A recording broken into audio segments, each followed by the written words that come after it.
Hi guys, pag uwi ko nga kagabi, naghahanap ako ng makakainan. Tapos dito ako pinadpad. Galing ha? Nakita ko, mura lang oh.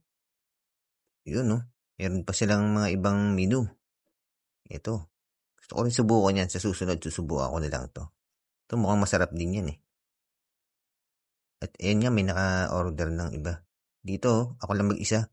Tapos may nakita akong pwede magsulat ng note dito. Ay, masubukan nga mamaya. Yan oh. At dumaan yung may-ari.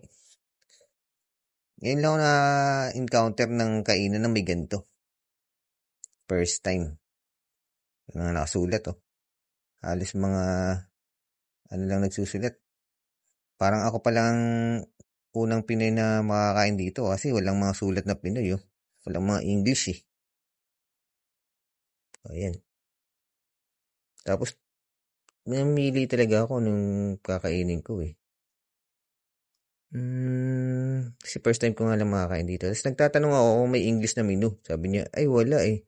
Puro ano lang daw Chinese. Tapos eto nga, binigyan niya ako nung papel. Nagsusulat muna ako. Op.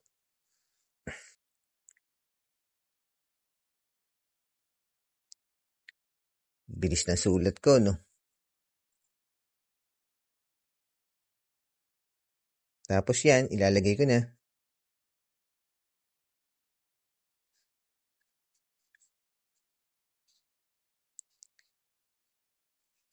Hindi ko alam kung saan ko ilalagay. Tapos, diyan ko na lang sinabit. Kasi pag nasa gitna, mas baka matabunan lalo kasi. At yan, oh. Wow. Kita niyo yung sa baba, di ba? Galing, may heart pa. Love ko yan eh. Tapos, ito na yung in-order ko. Dumating na.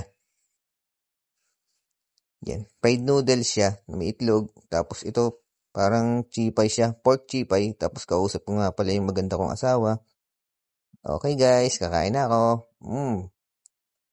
First bite, sarap. Fried noodles. Favorite ko kasi yan guys. Mga ganyang pagkain, fried noodles.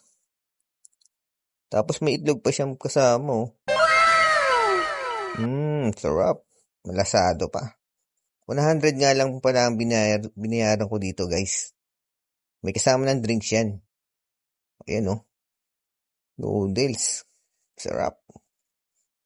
Kain ulit ako dito sa susunod. Tapos may mga konting gulay. Busog na naman si Despogi. Tapos, ayan, pinapakita ko nga sa asawa kong maganda kung ano yung kinakain ko. Ayan, sinasabi ko, yun yung pork. Masarap yung pagkakaano niya.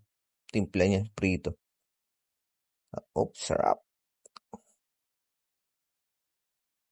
Yan, sarap na sarap si Despogi. Nag-ano na yung bunga nga eh. Di ko alam eh. Di ako nakapagpunas ng tissue. Hindi ko pa alam kung nasan yung tissue dyan. Ayan oh. Laki ng subo eh oh. Kaling mag-chopstick. Alam mo, Taiwanese eh. Yan na. Nakita ko na yung tissue. Nakapagpunas na rin si Despogi.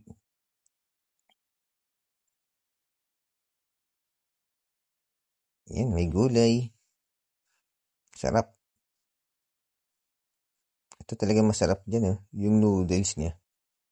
At dito nga pala yung address niya guys. Section 2, Xingren Road, Zhongli District 90, Taiwan. Sulit talaga ang pagkain ko dito ngayon guys. Okay guys, salamat sa panonood. Thanks for watching. Sa susunod ulit.